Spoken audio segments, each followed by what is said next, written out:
Welcome to TG5 news. నేను రాణి. ముందుగా bulletin లో హెడ్లైన్స్ చూద్దాం. తాళాలు వేసిన ఇండ్లనే టార్గెట్ చేసిన అంతర్రాష్ట్ర దొంగ అరెస్ట్. ధాన్యం కొనుగోలు కేంద్రాలపై కలెక్టర్ కఠిన ఆదేశాలు. ఉస్మానియా యూనివర్సిటీలో భారీ కాగడాల ర్యాలీ. మల్కాజ్గిరిలో ఘనంగా అంబేద్కర్ జయంతి వేడుకలు. ఉప్పల్ స్టేడియంలో IPL మ్యాచ్ సందడి. సికింద్రాబాద్ లో వరుస దొంగతనాలకు పాల్పడుతున్న అంతర్రాష్ట్ర దొంగను పోలీసులు అరెస్టు చేశారు.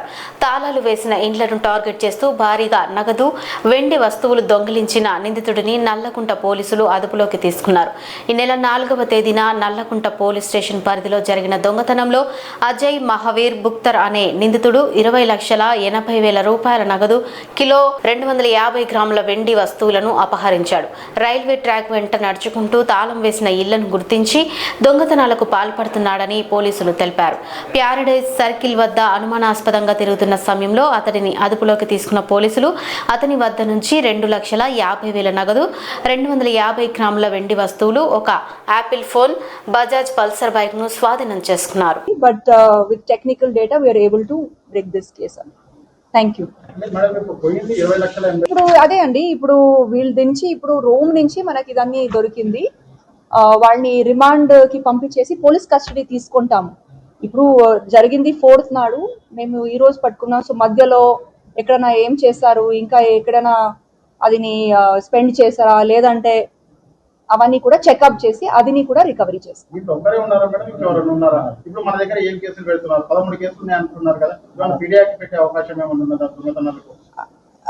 ఇదిలో మేము వీళ్ళు ఒకరే చేస్తున్నారు, వేరే వాళ్ళు ఎవరు చేయట్లేదు. అది ఒకటి. అండ్ సెకండ్, పీడీ యాక్ట్ కూడా మేము చూస్తాము. బికాజ్ ఈ దొంగతనం కేసులో మనకి మినిమం 2 కేసెస్ ఉండాలి. సో అదన్నీ కూడా చెకప్ చేసి, లేదంటే వేరే జిల్లా SP వాళ్ళ దగ్గర మాట్లాడి through CP sir will come to a decision. Rabi ధాన్యం సేకరణ ప్రక్రియ సజావుగా కొనసాగేందుకు జిల్లా కలెక్టర్ కీలక ఆదేశాలు జారీ చేశారు. మండలాల ప్రత్యేకత అధికారులు తప్పనిసరిగా ధాన్యం కొనుగోలు కేంద్రాలను సందర్శించాలని స్పష్టం చేశారు. ప్రజావాణి కార్యక్రమంలో భాగంగా సోమవారం జిల్లా కలెక్టర్ B.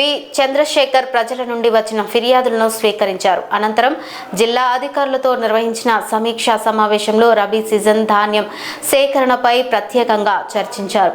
కొనుగోలు ప్రక్రియ ఇప్పటికే ప్రారంభమైన నేపథ్యంలో అన్ని మండలాల్లో అధికారులు క్రమం తప్పకుండా ఫీల్డ్ విజిట్ చేసి రైతులకు ఎలాంటి ఇబ్బందులు లేకుండా చూడాలని ఆదేశించారు.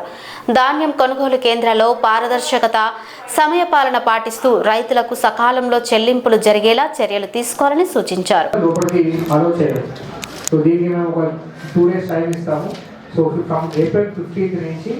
గవర్నమెంట్ ఎంప్లాయీ అయిన ఎవరు కూడా కలెక్టరేట్ లోపలికి వితౌట్ హెల్మెట్ బైక్ మీద వస్తే కనుక అలౌ చేయాలి. అలాగే కార్ మీద వచ్చేటువంటి ఆఫీసర్స్ ప్రతి ఒక్కరు కూడా సీట్ బెల్ట్ ధరించి మీ ప్రిన్సెస్ లోపలికి ఎంటర్ అవ్వాలి. ఆర్ ఇంకా ఏ గవర్నమెంట్ ఆఫీస్ అయినా మీరు ఫీల్డ్కి వెళ్ళినా కానీ మీరు కూడా సీట్ బెల్ట్ ధరించే మీ యొక్క ఫీల్డ్ విజిట్స్కి వెళ్ళాల్సినటువంటి అవసరం ఉంటుంది. అలాగే పిల్లర్ రైడర్స్ ఉన్నటువంటి వాళ్ళందరూ కూడా హెల్మెట్ ధరించాలనే ఒక నిబంధన పాటించాలి. ఈ వీక్లో government schools, private schools and ఇక్కడ ఉన్నటువంటి R&B డిపార్ట్మెంట్, PR డిపార్ట్మెంట్కి జీబ్రా క్రాస్. విద్యార్థి ఉద్యమాల ప్రతీకగా నిలిచిన జార్జ్ రెడ్డి 54వ వర్ధంతి సందర్భంగా ఉస్మానియా యూనివర్సిటీలో విద్యార్థులు భారీగా నివాళులు అర్పించారు. PDSU రాష్ట్ర కమిటీ ఆధ్వర్యంలో కాగడాల ర్యాలీ నిర్వహించారు. PDSU రాష్ట్ర కమిటీ పిలుపు మేరకు ఉస్మానియా యూనివర్సిటీ ఇంజనీరింగ్ కళాశాల నుంచి ఆర్ట్స్ కళాశాల వరకు కాగడాల ర్యాలీ నిర్వహించారు. ఈ ర్యాలీలో విద్యార్థులు, విద్యార్థి సంఘాల నాయకులు, ప్రొఫెసర్లు, ప్రజా సంఘాల ప్రతినిధులు పెద్ద ఎత్తున పాల్గొన్నారు.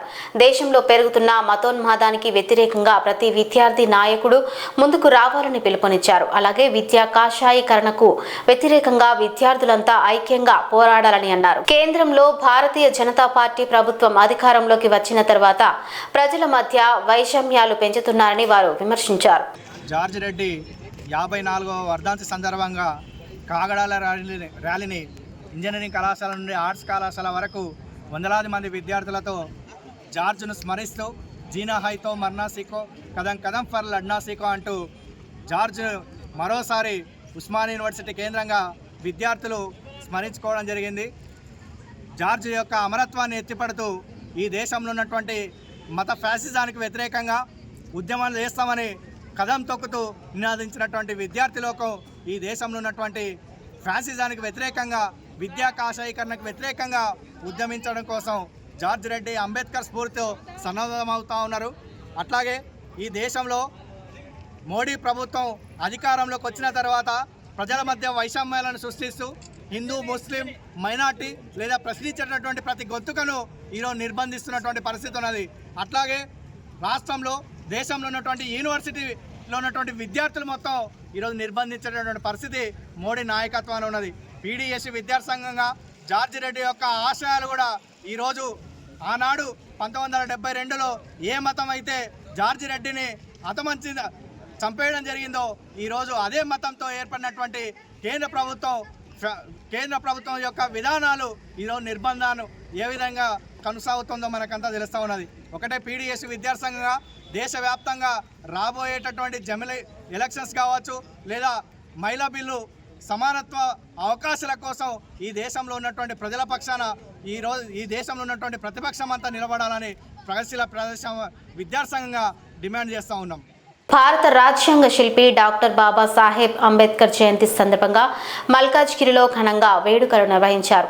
పార్టీలకు అతీతంగా వివిధ రాజకీయ, సామాజిక వర్గాల నాయకులు ఈ కార్యక్రమంలో పాల్గొన్నారు. మల్కాజ్గిరిలో మంగళవారం నిర్వహించిన ఈ కార్యక్రమంలో పలువురు నాయకులు అంబేద్కర్ సేవలను స్మరించారు.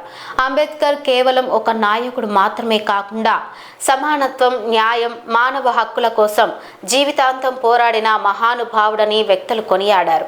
ఈ వేడుకల్లో ఎన్ రామచంద్రరావు, మైనంపల్లి హనుమంతరావు, దళిత సంఘాల నాయకులు, మాజీ కార్పొరేటర్లు ప్రేమ్ కుమార్, క్యానం రాజ్యలక్ష్మి తదితరులు పాల్గొన్నారు.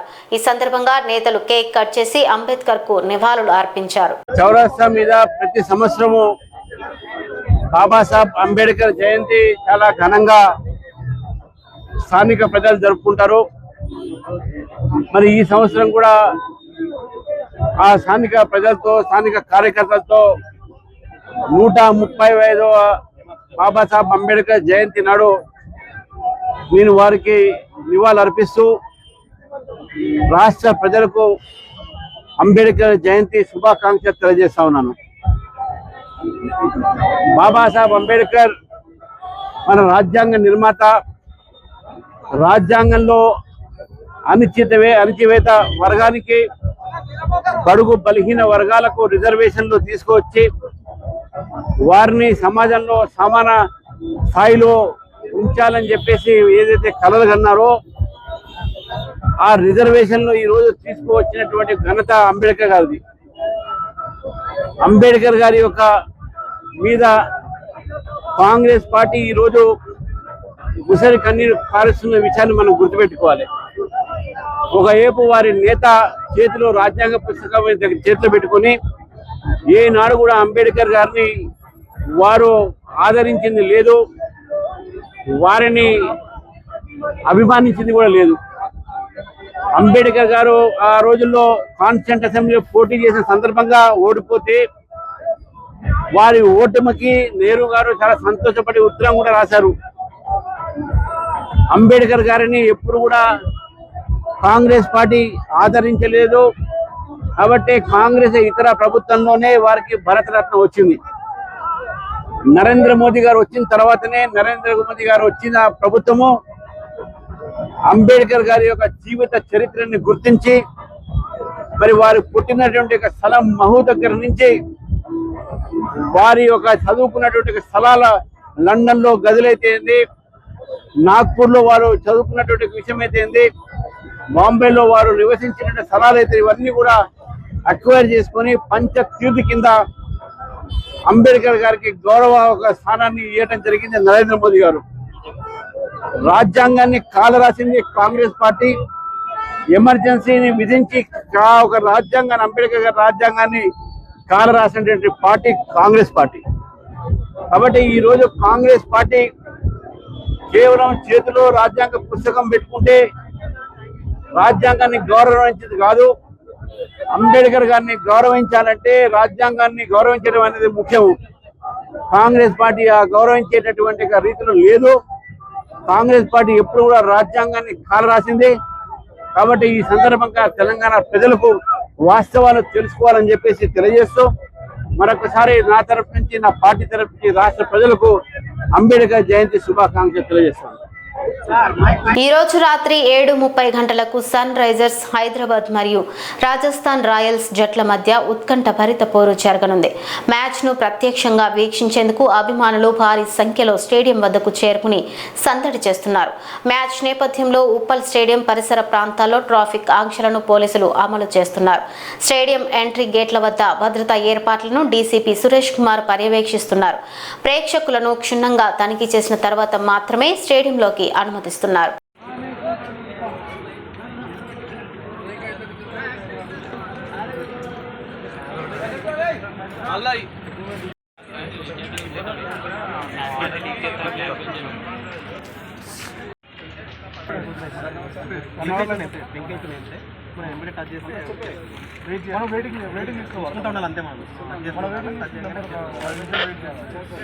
ఇంకేమైనా ప్రాబ్లమ్స్ ఉన్నాయి?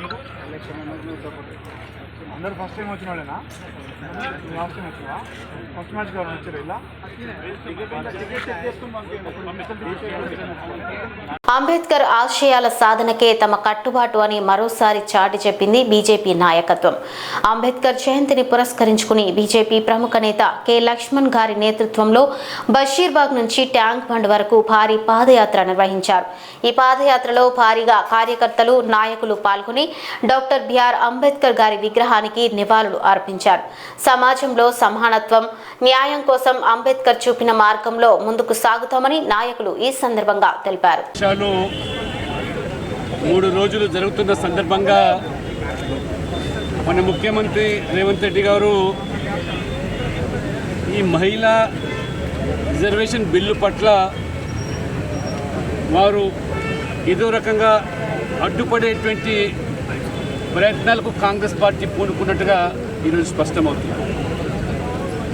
మరి మన ముఖ్యమంత్రి వాదనలు చూస్తూ ఉంటే పసలేని వారు ఆరోపణలు చేస్తూ ఉంటారు.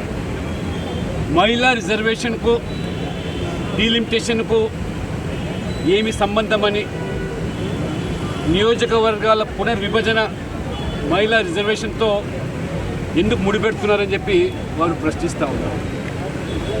వారు బహుశా మర్చిపోయి ఉంటారు.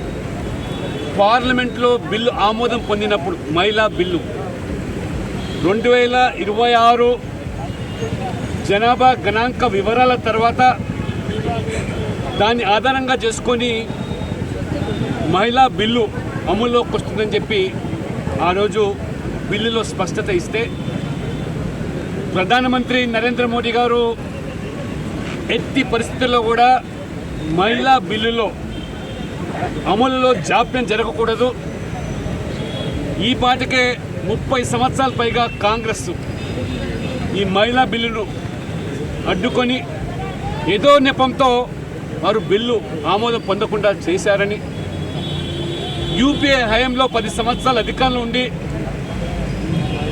చైర్పర్సన్గా ఒక మహిళ అయినటువంటి సోనియా గాంధీ ఉన్నప్పటికీ కూడా ఆ కూటమిలో ఉన్నటువంటి పార్టీలు ఆ రోజు అడ్డుపడితే వెనక్కి తీసుకున్నటువంటి మరి కాంగ్రెస్ పార్టీ ఏనాడు కూడా మహిళల యొక్క చట్టసభలో వాళ్ళు అడుగు పెట్టాలనేటువంటి చిత్తశుద్ధి కాంగ్రెస్ పార్టీకి ఏమాత్రం లేదని కూడా ఈరోజు మరొకసారి స్పష్టమవుతుంది. పదే పదే రేవంత్ రెడ్డి గారు తొందరేముందని కాంగ్రెస్ పార్టీ అధ్యక్షులు మల్లికార్జున ఖర్గే గారు కూడా మొన్న పార్లమెంట్లో మాట్లాడుతూ తొందరేముంది, ఎన్నికల తర్వాత మరొకసారి ఆలోచన చేయొచ్చు కదా, ఈ బిల్లు పెట్టడం వల్ల రాజకీయంగా బీజేపీకి లబ్ధి చేకూరుతుందని చెప్పి వారు మాట్లాడడం చూస్తూ ఉంటే ప్రతి అంశాన్ని కూడా రాజకీయాలతో ముడిపెట్టి నేను చాలా స్పష్టంగా ముఖ్యమంత్రి రేవంత్ రెడ్డి గారికి విజ్ఞప్తి చేస్తాను. ఈ మహిళా బిల్లును అడ్డుకునే దానికి రాజకీయం చేయకండి. ఇవాళ మొదటిసారిగా నరేంద్ర మోడీ గారు చట్టసభల్లో మహిళల ప్రాతినిధ్యం పెరగాలని ఒక సాహసపేతమైన నిర్ణయం తీసుకుంటే ఈ రకంగా బోడిగుండుకు మోకాలికి లెక్క పెట్టి దీన్ని అడ్డుకునే ప్రయత్నం చేయడం, మొత్తం ఇవాళ మహిళలు సమాజంలో సగభాగం ఉన్నటువంటి మహిళలు దీని మీద తప్పకుండా ఆలోచన చేస్తాం. పైపెచ్చి వల్ల మహిళలను అడ్డుకోవడమే కాకుండా కాంగ్రెస్ పార్టీకి ఎందుకు మహిళలు చట్టసభల్లో రాకుండా ఉండాలి? మహిళలే కాదు, ఇవాళ డాక్టర్ బాబాసాహెబ్ అంబేద్కర్ జయంతి రేపు జరుపుకుంటున్నాం. వారు సామాజిక న్యాయానికి నిర్వచనం.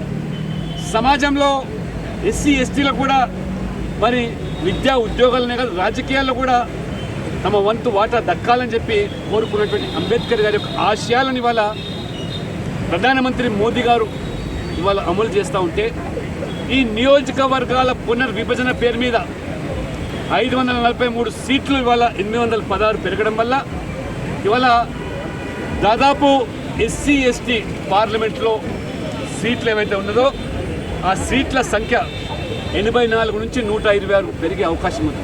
అంటే దళితులు, అదే రకంగా ఇవాళ మరి గిరిజనులు, ఆదివాసీలు చట్టసభలో రావడానికి ఆ సంఖ్య పెరగడానికి మీకున్న అభ్యంతరం ఏమిటని చెప్పాల భారతీయ జనతా పార్టీ సూటిగా ప్రశ్నిస్తూ ఉన్నారు.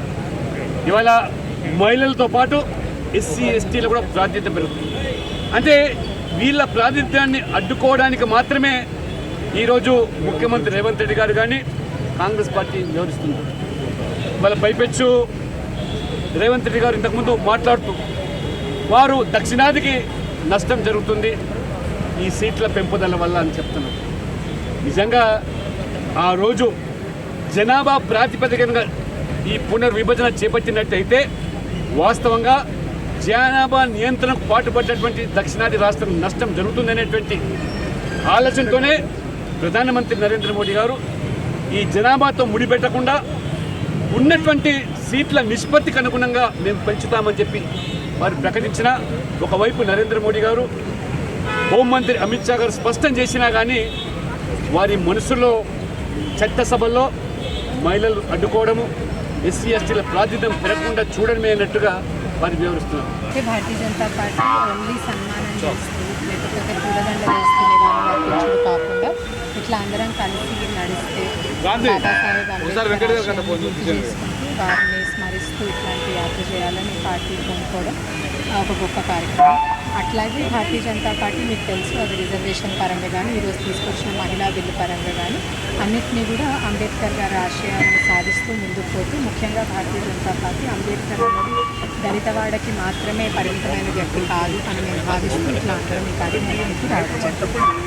బులెటిన్ ముగించే ముందు హెడ్లైన్స్ మరోసారి చూద్దాం. తాళాలు వేసిన ఇండ్లనే టార్గెట్ చేసిన అంతర్రాష్ట్ర దొంగ అరెస్ట్. ధాన్యం కొనుగోలు కేంద్రాలపై కలెక్టర్ కఠిన ఆదేశాలు. ఉస్మానియా యూనివర్సిటీలో భారీ కాగడాల ర్యాలీ. మల్కాజ్గిరిలో ఘనంగా అంబేద్కర్ జయంతి వేడుకలు. ఉప్పల్ స్టేడియంలో IPL మ్యాచ్ సందడి. ఇవి ఇప్పటివరకు ఉన్న అప్డేట్స్. మరిన్ని అప్డేట్స్ కోసం చూస్తూనే ఉండండి TG5 న్యూస్.